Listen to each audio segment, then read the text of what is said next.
Welcome to the Escaping the Accountant's Trap podcast. It's a podcast to help accountants, CPAs, and bookkeepers escape what we call the accountant's trap. It's where accountants are not getting paid for their value and are forced to work long hours with high demanding clients with little pay. Well, how do you escape the trap? One way is the topic of today's episode, and that's by using content marketing to help you demonstrate your expertise and attract high value clients. To help me with the discussion, I've invited Liz Farr, the founder of Farr Communications. Liz is a copywriter who is also a CPA. She spent 15 years working in tax and accounting and then transitioned to becoming a full-time freelance writer in 2015. Since then, she's written website copy, blog posts, newsletters, and case studies for accountants and bookkeepers across the world. Liz, welcome to the show. Thank you, Adam. I'm glad to be here. And, content and writing are kind of scary things for a lot of accountants, but hopefully by the end of our conversation, you'll realize that it's really not that hard and that you can probably do this with what you already have. Okay, well, yeah, I can't wait to dive in. So I sort of want to ask you three questions all at once. Why does a CPA transition to do content marketing? How does a CPA use content marketing? And is there something, is it realistic that accountants can be a content marketer themselves? So let's start with the first question. Why did you transition from being an accountant to a content marketing? Well, basically, I was dying inside in the firm that I was in. It was a very traditional kind of firm. If I had been aware at that time of some of the more forward-thinking firms out there, then I might have changed tracks and gone to work for one of them. But as it was, I had to get out of accounting. I had to. It was, I thought I'm gonna have to blow my brains out if I Oh do my another goodness. tax season. It Right. was just awful. We And hear and that a really, lot. my experience in accounting, public accounting was kind of what I call kind of medium horrible. It wasn't big four level, terrible, dreadful, but it was just kind of, no recognition, long hours, crappy clients, and managers and partners who really didn't know how to manage or lead, but they did know the technical stuff really well. Interesting. I hate to know what high horrible looks like versus low and low horrible. They all sound bad. Yeah, well, basically I had to get out, and I'd always been good at writing. I was the one in the firm that they turned to when there was some correspondence that needed to go out to the IRS or a report that needed to be written. For about 3 years, I was also a CVA, a certified valuation analyst. Okay. So doing that, I wrote these long 100-page reports. Now, some of it was boilerplate, but a lot of it was, really thinking about this particular business and what were the things about it that either made it more valuable or made it less valuable, and what was unique about it. So I really enjoyed the writing. Then a course on copywriting dropped into my lap. I knew I needed to change professions, but I didn't want another degree. I've already got enough of those, thank you. And so it dropped into my lap, and I thought, wow, this kind of meshes with what I do. So I went through the course and discovered the discipline behind business to business marketing writing, which is a lot of blog posts, case studies, white papers, newsletters, the things that a lot of businesses send out to each other. That really resonated with me. In the beginning, I didn't really have any role models because there are not very many accountants who also write. And my friend Blake Oliver says, oh, CPAs who write? Yeah, there's like 6 of us. Right. Which is, not quite true. That's really an exaggeration. But I happened to find somebody who recognized how unique that was, to have a CPA, somebody who knew the accounting and who spoke that language, who knew the pain points intimately, who could also write. So that was kind of how I got my first gig, and started writing for the Journal of Accountancy a little bit after that, and wrote a bunch for Intuit's Firm of the Future blog and Accounting Web when there was a US piece of that. I've also ghostwritten for a lot of different people. And so my words have been in Forbes and CFO.com and Accounting Today, but not under my name, under other people's names. Mm. So can you talk a little bit about how this writing, whether you call it copywriting, content marketing, how an accountant or bookkeeper can use it to grow their practice? And then also, can they do it themselves? Should they hire somebody like you, or what are your thoughts on that? Well, the way that you can use this is by putting things on your website. Google loves to have fresh content that's unique. Although Google search may be going out, because I've heard that more people have been finding good options using ChatGPT as a search engine, oddly Hmm. enough. Interesting. But at any rate, when you have lots of things on your website that answer the kinds of questions that you hear from your clients over and over and over, like, how do I pay estimated taxes? How do I calculate my estimated taxes? What can I deduct for my small business? What documentation do I need to keep, and how long do I need to keep it?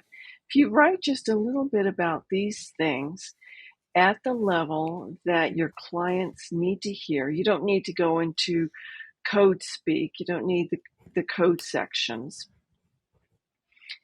but you can establish yourself as a voice of reason among the flood of misinformation that's on places like TikTok and all over social media, where it's just a lot of nonsense about what you can deduct and what you can't deduct. Mm. And as for doing it yourself, I, for one, since I'm one of just a few accountants who write, I can't possibly help everybody. We can't possibly help everybody. And I really think that the most authentic and the most genuine content is something that sounds like you, that really captures the way that you speak.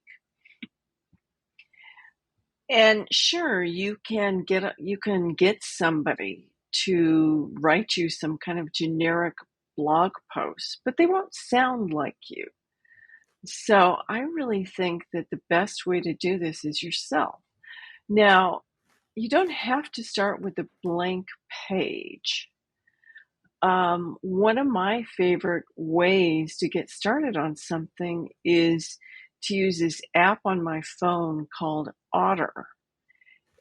This records and transcribes speech in real time.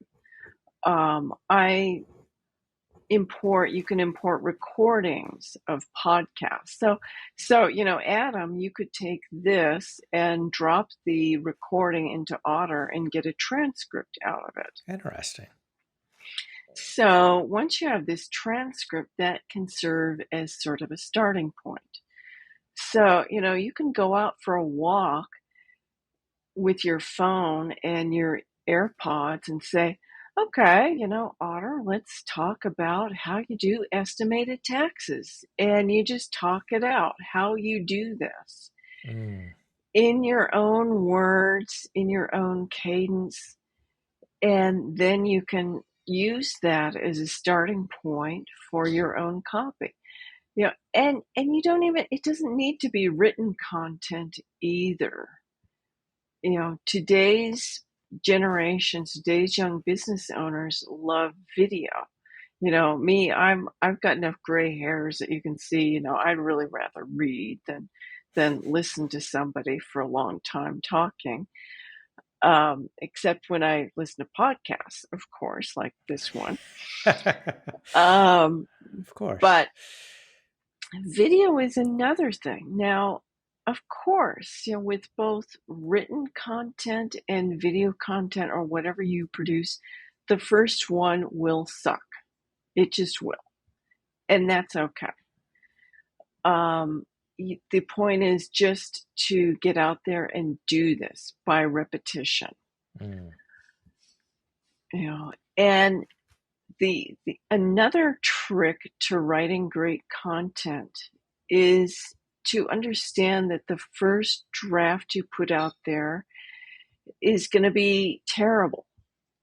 I'm going to use I don't know if I can use 4-letter words on this podcast or not, but the technical writing term for this is your shitty first draft. okay. And you just get the ideas out and know that you're going to revise it and revise it and revise it, and eventually you'll get something better. Of course, when you do video, the revisions kind of mean re-recording, but that's also okay because the more times you do things, the more comfortable it gets. Yeah. And I have noticed that when doing content marketing myself for the CFO project, it doesn't have to be polished because you're not No, producing a no, textbook. You're trying to no. communicate to people and just like an everyday communication. You're not going to be polished and perfect. You're not talking to a robot. You want to talk to a human. And the more human you sound, the more they're probably going to want to listen to what you have to say. Yeah. Yeah. I mean the point of content marketing, the objective of it is to get prospects enough information and comfortable enough with you so that they are willing to do business with you. Hmm. You're not going to sell with the first blog post. You're not going to sell that $10,000 tax planning package or that $5,000 monthly bookkeeping package with the first blog post that talks about the value of having clean books. But if you put enough things out there about why it's important to hire a good bookkeeper, a good CFO, rather than just somebody who does the debits and credits, but somebody who can look at your business and the numbers in your business from a holistic point of view, who can bring all their experiences working with small businesses to see, this is something that I saw somebody else do. You might consider trying it too. Hmm. So, So, it's just getting people to trust you. yeah, absolutely. And so I'm glad you brought that up. So help me connect the dots between the content that you produce and how that's going to attract clients. Like what happens with the content in order to attract clients? Well, you can't just write it and then have it sit on your computer. Okay, Right. that doesn't work too well. Um, because unfortunately, the laying on of hands method of marketing doesn't work too well. So you've got to get it out there. Besides putting it on your website, then you've also got to promote it. Now, what you need to do a little research on is figure out where your ideal clients hang out in social media. Are they on LinkedIn? Are they on Twitter? Are they on Instagram? Are they on Facebook? Where are they? And then start putting yourself out there. Do they watch a lot of YouTube videos? I know YouTube is also a great place for gathering information. Find out where they hang out, and sometimes that can be as simple as asking one of your current clients, who is one of your ideal clients, say, hey, what social media channels do you pay attention to? Where do you go? Yeah. And put it out there. If your ideal clients are on Twitter, don't spend all your time on LinkedIn. But if they're on LinkedIn, then don't spend all your time on Twitter. But find out where they are, put it out there, Yeah. and just try to be yourself. Be that trusted person that they can feel comfortable doing business with. Yeah.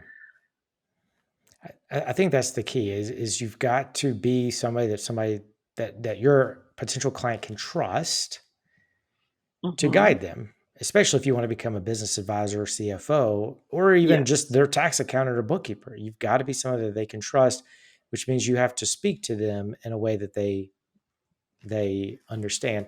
But to your point, that you've got to reach them in the first place. So where do they hang out? I would also suggest to figure out, in addition to where, you should ask who is your ideal client.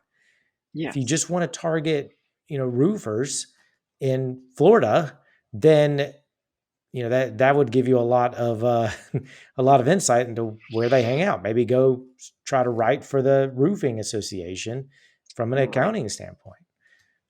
Right. Right. And content isn't just things that you find online. You can also speak. Mm, Now, if you want to work with local business owners, go to the Chamber of Commerce, go to the Rotary Club, the local business organizations, and offer to give a talk on whatever your specialty is. You know, they will probably be grateful to have an actual accountant giving business advice hmm rather than some amateur business coach who had a 20-minute lesson on reading financial That's statements. right. That's right. Absolutely. And I would also suggest that when you do that, to try to make numbers seem clear and easy, because uh, like the story brand guy, Donald Miller says, if you Hmm. confuse, you lose. And Hmm. so the clear that you can make accounting and financial and bookkeeping subjects, the easier it is for your audience to digest, which means that they will resonate. You'll resonate with them more. Yes. Yes, in some of the copywriting courses that I took, they have a test called the Barstool test. And that is, you imagine you're sitting at a bar and you turn to the person next to you and you read your blog post or talk out your video or whatever it is you want to talk to them about, and you try and imagine, would this come across as something natural or Mm. forced? Would they be able to understand this? Oh, I love that. So I really like the Barstool test. Yeah. Yeah. I'm going to have to remember that. Well, Liz, we're almost out of time. This has been a fantastic discussion. If somebody wants to reach out and just learn more about what you have to say, where can they find you? They can find me on LinkedIn. I'm trying to get a little more active there these days. I used to also be quite active on tax Twitter, though since Mr. Musk took over the platform, it's not quite as much fun as it used to be. Okay. You can also go to my website, Farr Communications, and you can find out what I .com. do and farrcommunications.com Okay. and find out a little bit more about what I do and who I am.